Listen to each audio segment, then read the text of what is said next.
찬송가 360장을 찬송하시겠습니다. 360장입니다.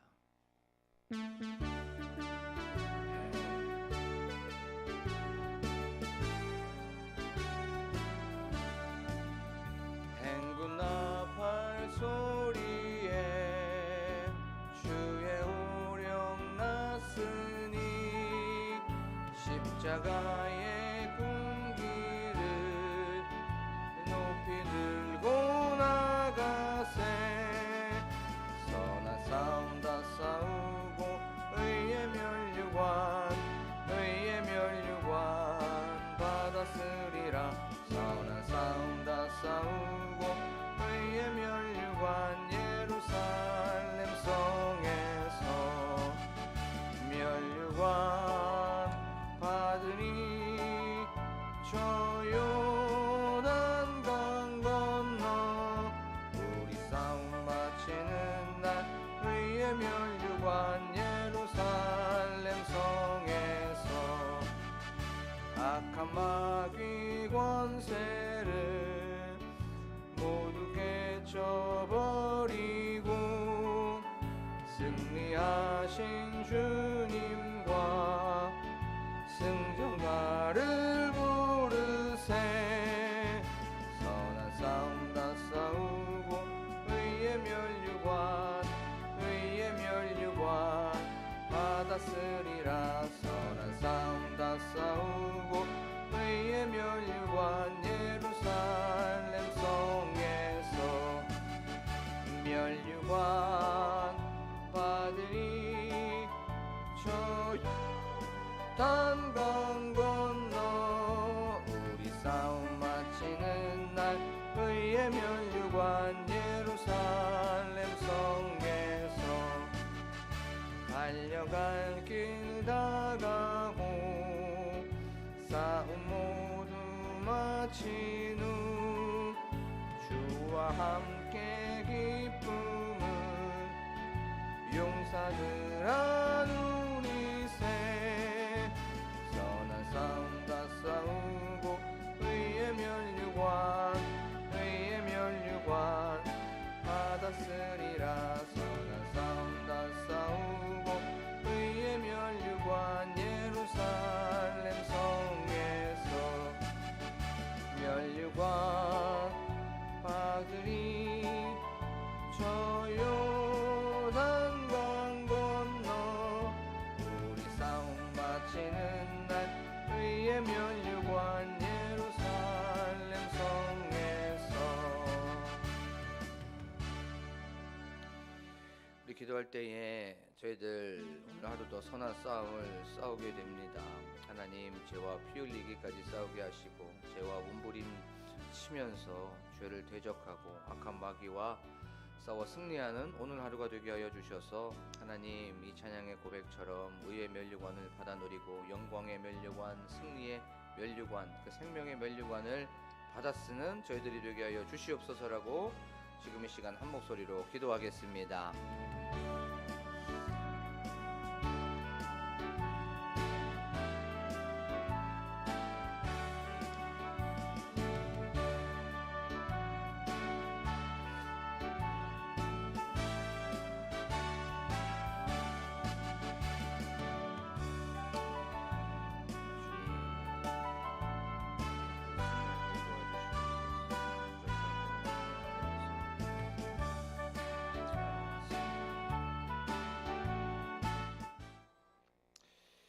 참 좋으신 하나님, 오늘도 이렇게 저희들 이 자리로 불러주시고 하나님께 예배하게 하여 주심에 감사를 드립니다.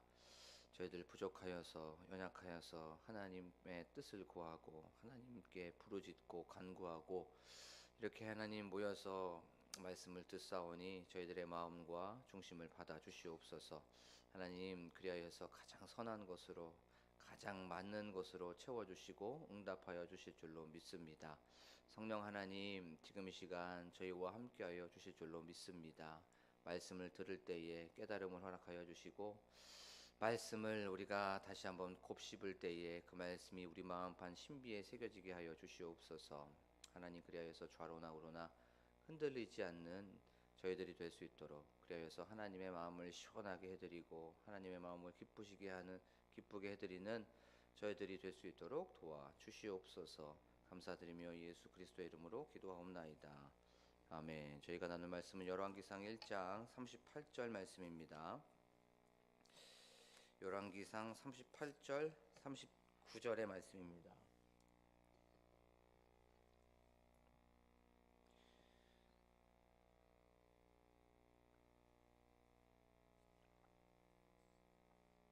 제가 봉독하도록 하겠습니다. 제사장 사독과 선지자 나단과 여호야다의 아들 브나야와 그렛 사람과 블렛 사람이 내려가서 솔로몬을 다윗 왕의 노새에 태우고 인도하여 기온으로 가서 제사장 사독이 성막 가운데에서 기름 담은 뿔을 가져다가 솔로몬에게 기름을 부으니 이에 뿔나팔을 불고 모든 백성이 솔로몬 왕은 만세수를 하옵소서 하니라. 아멘. 할렐루야. 오늘도 이 새벽에 오신 여러분들에게 주님의 은혜와 평강이 가득하시기를 소망합니다. 말씀을 전하기에 앞서서 담임 목사님께서는 지금 미성원 수련회 차 강릉에 계십니다. 은혜로운 수련회가 될 수 있도록 기도해 주시고 또 계속해서 그 일정 가운데 하나님의 은혜가 머물 수 있도록 하나님께 부르짖는 여러분들이 되기를 원합니다. 우리는 저번 시간에 이제 다윗 왕은 제사장 사독과 또 브나야와 나단을 불러서 내 아들 솔로몬을 내 노새 다윗 왕이 타는 그 노새에 태우고 이제 기혼샘으로 가라고 얘기했다는 것에 대해서 말씀을 살펴봤죠. 그리고 이 다윗 왕이 가장 먼저 했었던 것이 바로 다른 것을 하지 않았습니다. 그 즉위식에서 사람을 많이 모아라, 짐승이나 가축들을 많이 잡아라, 아니면 이런 것들을 먼저 얘기하지 않고 가장 먼저 한 것은 그 솔로몬에게 기름을 부으라고 했던 것을 우리가 말씀을 통해서 살펴봤죠. 기름을 붓는다는 건 하나님의 특별한 사람으로 구별되고 그 사람을 바로 하나님께서 사용하신다라고 하는 것에 대해서 말씀을 살펴봤습니다. 다윗은 하나님 중심의 삶을 살고 있었던 거죠. 다른 그 무엇보다도 가장 우선순위가 바로 하나님이었습니다. 근데 반대로 아도니아는 인간적인 방법으로 모든 것을 다 취했습니다. 그에게는 빠져 있는 것이 하나 있었지요. 그것은 바로 하나님이 빠져 있었던 겁니다. 우리의 삶 속에서도 늘 하나님이 우선순위가 되고 하나님 중심으로 살아가야 된다는 것에 대해서 말씀을 살펴봤죠. 그러면서 마지막에 그 말씀을 나눠봤습니다. 저 공사 현장에 가면은 안전은 모든 것에 우선한다라고 하는 그 말, 하나님은 모든 것에 우선한다는 것에 대해서 말씀을 살펴봤죠. 오늘은 드디어 항상 이제 말로만 듣고 있었던 그 다윗의 아들 솔로몬이 등장하는 사건입니다. 지금까지는 이 즉위식을 준비하라는 거였고요. 이제는 드디어 솔로몬이 등장하고 있는 것을 우리가 알 수가 있습니다. 이제 사독과 나단과 브나야와 오늘 말씀에 보면 그렛 사람과 블렛 사람은 이제 솔로몬을 다윗 왕 노새에 태우고 어디로 가죠? 기온샘으로 가게 되는 것을 우리가 알 수가 있습니다. 거기서 이제 솔로몬에게 기름을 붓게 되었어요. 그러고 나서 이제 즉위식이 시작되었습니다. 그러니까 막 사람들이 뿔나팔을 불고 사람들은 그 주위에 있던 사람 솔로몬 왕 만세! 솔로몬 왕 만세! 이렇게 하면서 만세수를 하고 있는 것을 우리가 알 수가 있죠. 그래요. 이것은 바로 솔로몬의 즉위식을 묘사하고 있는 거죠. 우리가 그런데 한번 생각해 봐야 될 어떤 말씀이 하나 있습니다. 그 문제가 하나 있습니다. 그런데 지금까지 왕위 계승에 있어서 핵심 인물, 이 중심 인물이었던 솔로몬은 무엇을 하고 있었을까요? 그걸 한번 생각해 봤으면 좋겠어요. 물론 성경이 솔로몬이 무엇을 했다, 어디에 있었다, 또 그가 어떻게 했다라고 성경은 말씀하고 있지 않습니다. 그런데 우리가 한번 말씀을 생각해 보면 솔로몬 이 반역을 몰랐을까요? 아도니아의 그 쿠데타, 솔로몬 몰랐을 거예요. 분명히 알고 있었을 거예요. 왜냐하면 그에게 하나님 라인에 설었던 사람이 있었기 때문에 그렇죠. 그것이 바로 선지자 나단, 또 분하야, 사독, 그렛 사람, 블렛 사람, 이 사람들은 아도니아에게 동참하지 않았고 동조하지 않았습니다. 그리고 나서 이 하나님 라인에 서 있었기 때문에 그들과 계속적으로 소통을 하고 있었을 거예요. 그래요. 솔로몬은 분명히 성경에서 어디에 있었다라고는 말하고 있지 않지만 하나님을 바라보고 하나님을 의지하고 있던 줄로 믿습니다. 자, 그런데 한번 생각해 봤으면 좋겠어요. 또 무엇을 생각하냐면 솔로몬의 형은 모든 것을 갖추고 있는 사람이었습니다. 요즘으로 보면 풀옵션으로 모든 것을 다 갖고 있었어요. 얼굴도 잘생겼고 또 지혜도 있었어요. 반면에 솔로몬 어땠을까요? 그렇게 내세울 것이 많이 있지 않은 사람이었습니다. 왕자의 서열에서도 굉장히 뒤쪽에 있는 사람이었습니다. 그는 초라한 사람이었습니다. 하지만 아도니아는 모든 것을 다 완벽하게 준비하고 있었던 그 사람이었습니다. 솔로몬은 반대로 보면 바로 아도니아가 풀옵션이었으면 솔로몬은 깡통차였어요. 깡통차. 옵션이 하나도 없는 그런 차의 모양만 갖고 있는 그런 차였습니다. 그래서 아도니아는 하나님이 필요 없었습니다. 자기 힘으로 모든 것을 다 하려고 했었던 그 사람이 바로 아도니아였어요. 그런데 솔로몬, 자기는 가진 것이 하나도 없기 때문에, 자기는 내세운 것이 하나도 없기 때문에, 잘난 것이 없었기 때문에 누구만 바라볼 수밖에 없었습니까? 하나님만 바라볼 수밖에 없었어요. 하나님께 의지할 수밖에 없었습니다. 하나님, 저 하나님 없으면 좀 있으면 죽을 수밖에 없습니다. 하나님 도와주시옵소서. 하나님 함께하여 주시옵소서. 하나님 없으면 저는 살 수가 없습니다. 라고 하면서 아침부터 저녁까지 계속 하나님만을 바라볼 수 없었던 그 사람이 바로 솔로몬이었던 거예요. 솔로몬 하나님의 약속을 붙잡고 하나님의 사랑을 붙잡고 하나님의 향한 그 믿음을 붙잡고 나아갔던 그 사람이 바로 솔로몬이었습니다. 아도니아 인간적인 것으로 가득 차 있었으면서도 하나님을 생각하지 않았지만 솔로몬은 바로 하나님으로 충만해 있었고 하나님으로 가득 차 있었어요. 여기서 우리에게 주는 메시지가 하나 있습니다. 솔로몬이 이 왕위에 등극하는 그때까지 등장하지 않았고 또 보여지지 않았던 그런 상황 속에서 솔로몬이 취한 자세는 잠잠히 하나님을 기다렸던 거예요. 그 약속의 시간, 하나님의 때를 기다리고 묵묵히 기다리고 있었던 겁니다. 물론 이렇게 생각할 수 있어요. 물론 솔로몬이 아도니아에게 대항할 힘이 없어서 맞설 그런 능력이 없어서 잠잠히 가만히 있었던 거 아닌가라고 생각할 수 있습니다.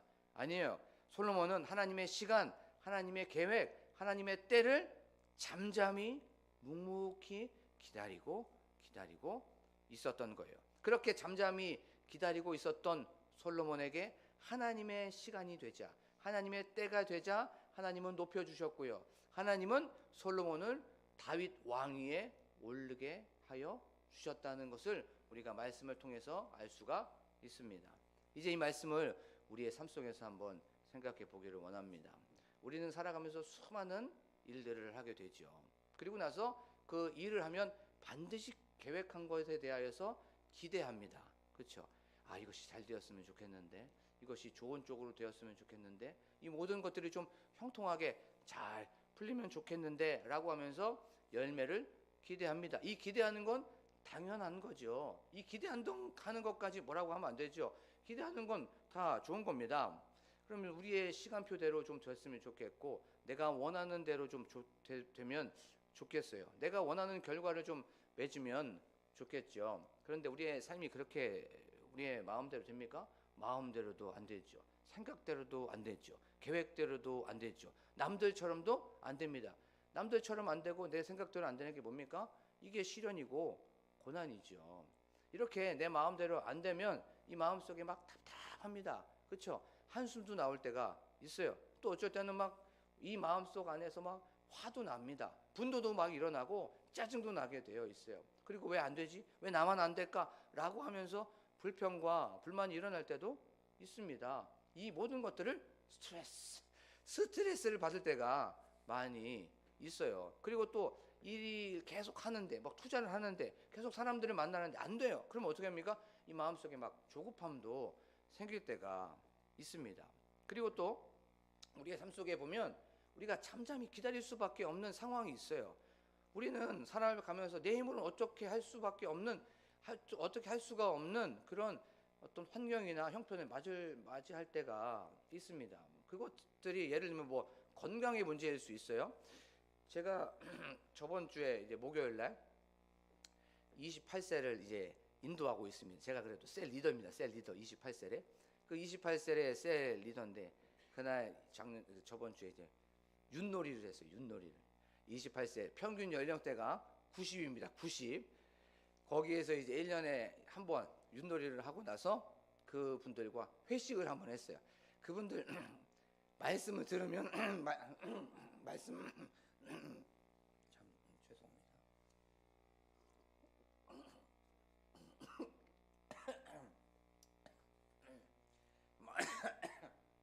말씀을 나누면 설교를 하는데 살에 걸려가지고 말씀을 이렇게 나누다 보면 주무세요. 주무시다 보면 한 1분도 앉아서 막 졸고 계십니다. 그러면 말씀을 나누는 것보다 찬양을 합니다. 말씀 나누다가 찬양하고 말씀 나누다가 찬양합니다. 그럼 졸다가 이렇게 일어나세요. 그리고 회식을 이렇게 하는데 그 회식하면 막 우리는 막 뭐 가마솥 가거나 아니면 막 갈비 먹거나 막 그러죠. 그분들은 김밥 한 줄, 귤 하나 이게 다였어요. 그 김밥 한 줄, 귤 하나도 못 드시는 거예요. 그래갖고 일주일에 한 번 이렇게 오셔가지고 근황을 여쭤봅니다.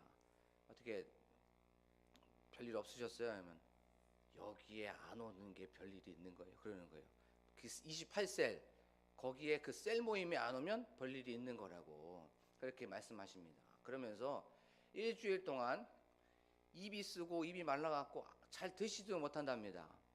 그것에 대해서 하나님께서 빨리 나를 데려가 줬으면 확 죽어버렸으면 좋겠다고 그렇게 하시는 분이 한 3분, 4분 됐어요. 그런데도 하나님께서 나를 데려가지 않으십니다라고 말씀을 하세요. 이 건강 앞에서 그들은 아무런 어떤 힘이 없습니다. 어떻게 할 수가 없어요. 그때 어떻게 합니까? 잠잠히 기다릴 수밖에 없는 겁니다. 그리고 또 자녀들 있죠. 자녀들을 키우고 또 양육하시는 분들이 있습니다. 근데 많은 분들을 이렇게 시방하고 또 만나다 보면 이 자녀 때문에 힘들어하시는 분들 많이 있어요. 자녀가 특별히 아프신 분들이 있습니다. 그냥 조금 아픈 게 아니에요. 많이 아프신 분들, 그분들하고 신방하다 보면 이 마음이 답답해집니다. 하나님, 저 영혼을 불쌍히 여겨주시고 저 영혼을 긍휼히 여겨주시옵소서. 또 어떤 분들하고 상담하다 보면 같이 이렇게 기도하다 보면 모든 것을 다 내려놓고 싶답니다. 다 이거 포기하고 싶다고 라고 말할 때가 많이 있어요. 또 관계의 문제는 어떻습니까? 관계의 문제에서 안 풀릴 때가 너무나도 많이 있습니다. 또 우리의 삶 속에서 이 사회의 문제도 있어요. 유전무죄, 무전유죄라고 하죠. 우리가 살아가다 보면 이 사회에서 돈이 있는 사람은 법도 잘 피해가네. 돈이 없으면 그 법을 잘 몰라갖고 이 모든 것을 다 당하네. 라고 하면서 이 마음속에 왜 이 사회는 왜 이렇게 불공정하지? 공평하지 않지? 공의롭지 않지? 정의롭지 않지? 라고 하면서 내가 어떻게 하고 싶은데 이 모든 것들에 대하여서 어떻게 할 수 있는 힘, 능력이 없다는 것을 우리가 알 수가 있습니다. 이때 어떡합니까? 이때 건강의 문제가 있는데 어떻게 할 수가 없어요. 또 자녀의 문제 어떻게 할 수가 없습니다. 관계의 문제 어떻게 할 수가 없습니다. 또 이 사회의 문제 어떻게 할 수가 없습니다. 이때 어떡합니까? 잠잠히 참고 기다리는 저와 여러분들이 되기를 원합니다. 우리의 힘으로도 안 되고 우리의 능으로도 안 됩니다. 우리의 어떤 스킬로도 되지가 않아요. 이럴 때 조급해할 수 있죠. 이럴 때 성질이 날 수도 있습니다. 이럴 때 분노가 날 수도 있고, 이럴 때 막 짜증나고 화가 날 때가 있습니다. 하지만 솔로몬은 아도니아가 만약에 왕이 되었을 때 나는 죽는다는 걸 알고 있었을 거예요. 그런데 그는 하나님의 약속을 붙잡고 묵묵히 잠잠히 하나님을 믿고 나아갔던 거예요. 그리고 결국에는 그가 왕위에 올랐던 것처럼 우리도 하나님의 약속을 믿고 잠잠히 참고 기다리고 기다리는 저와 여러분들이 되기를 원합니다. 말씀을 묵상을 하면서 잠잠히 기다리고 기다린다는 거 한번 생각해 봤어요. 잠잠히 기다린다는 건 그 대상을 신뢰하고 확신하고 믿기 때문에 잠잠히 기다릴 수 있는 거죠. 근데 반대로 한번 생각해 볼까요? 잠잠히 기다리지 못한다는 거, 잠잠히 참고 거기에서 묵묵히 기다리지 못한다는 건 그 대상을 믿지 못하고 확신하지 못하고 의지하지 못하고 신뢰하지 못하고 맡기지 못하기 때문에 그런 건 아닐까 생각해 봤습니다. 우리가 잠잠히 지금 참고 있다는 건 하나님을 믿고 의지하고 확신하는 거죠. 하지만 우리의 삶 속에서 조급해하고 짜증내고 불평하고 화내는 이런 건 잠잠히 기다리지 못한다는 거죠. 그건 바로 하나님을 믿지 못하고 하나님을 의지하지 못하고 하나님께 맡기지 못하는 것 아닐까요? 우리의 삶을 한번 점검해 보고 자신에게 질문해 봤으면 좋겠습니다. 내 삶 속에서 풀리지 않은 것들이 있을 수 있어요. 내 삶 속에서 좀 딜레이 되는 것들이 있습니다. 왜 이것들을 하나님께서는 이루어 주지 않지? 왜 이것들은 하나님께서 선한 것으로 채워지지 않을까라고 의문이 들을 때마다 잠잠히 참고 기다리고 기다리는 여러분들이 되기를 원합니다. 그리고 또 한 가지 우리가 생각해 봐야 되는 건, 그러면 잠잠히 참고 기다린다면 난 아무것도 안 하고 그냥 가만히 있어야 되는가? 그것이 아니죠. 내가 처해 있는 상황 속에서, 내가 있는 그곳에서 내가 맡은 바 역할이 있고 또 임무가 있다면, 그 사명이 있다면 그것에 대하여서 최선을 다하고 그것에 대하여서 열심히 하는 거예요. 그리고 결과는 어떻게 됩니까? 맡기는 겁니다. 하나님을 의지하고 하나님을 바라보기 때문에 하나님께서 분명히 어떤 뜻이 있을 거야. 하나님께서는 어떤 계획을 갖고 계실 거야. 하나님께서는 분명히 어떤 메시지를 갖고 계실 거야. 그것이 우리 가정의 문제이든 그것이 이 사회이든 하나님께서는 분명히 해결해 주실 것을 난 믿어. 하나님께서는 분명히 도와주실 거야. 하나님께서는 분명히 우리에게 답을 주실 거야 라고 믿으면서 이렇게 고백하면서 나아가는 여러분들이 되기를 원합니다. 그래요. 묵묵히 참고 기다리는 건요, 하나님의 손길을 바라보는 겁니다. 묵묵히 참고 기다리는 건 은혜의 손길을 바라보는 거예요. 묵묵히 참고 기다리는 건 바로 하나님의 능력의 손길을 믿고 나아가는 겁니다. 바로 이것이 바로 하나님을 바라보는 것이지요. 우리의 삶 속에서 늘 능력의 손길과 구원의 손길과 우리에게 은혜의 손길을 베풀어 주시는 하나님을 바라보면서 나아가는, 잠잠히 묵묵히 기다리며 나아가는 여러분들이 되기를 원합니다.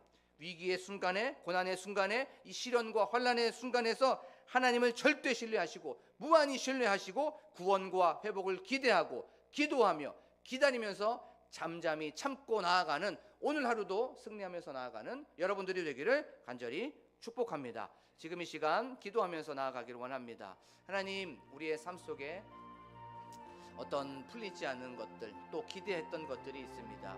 그리고 그것들이 지금 바로 이루어지지 않을 수 있습니다. 그것 때문에 어쩔 때는 조급해할 수도 있고요, 또 어쩔 때는 답답할 수도 있습니다.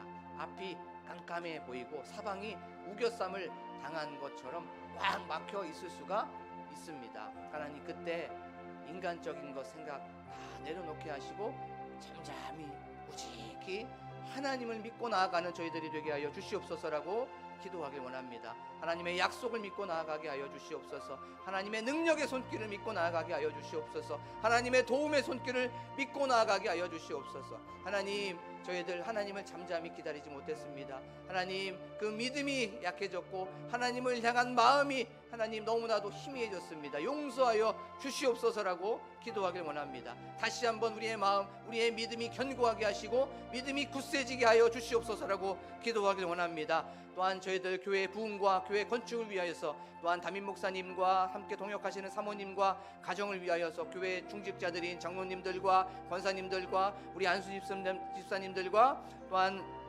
집사님들을 위하여서, 또한 셀의 부흥과 셀 리더를 위하여서, 다음 세대와 특별히 다음 세대 사역자들을 위하여서 기도하길 원합니다. 다음 세대 사역자들이 예수 그리스도의 마음을 품고 헌신하고 희생하는 우리들이 될 수 있도록 도와주시옵소서라고 기도하길 원합니다. 또한 나라와 민족을 위하여서, 환우들을 위하여서 각자 가지고 나온 기도 제목을 놓고 간절하게 주여 한번 부르고 기도합니다.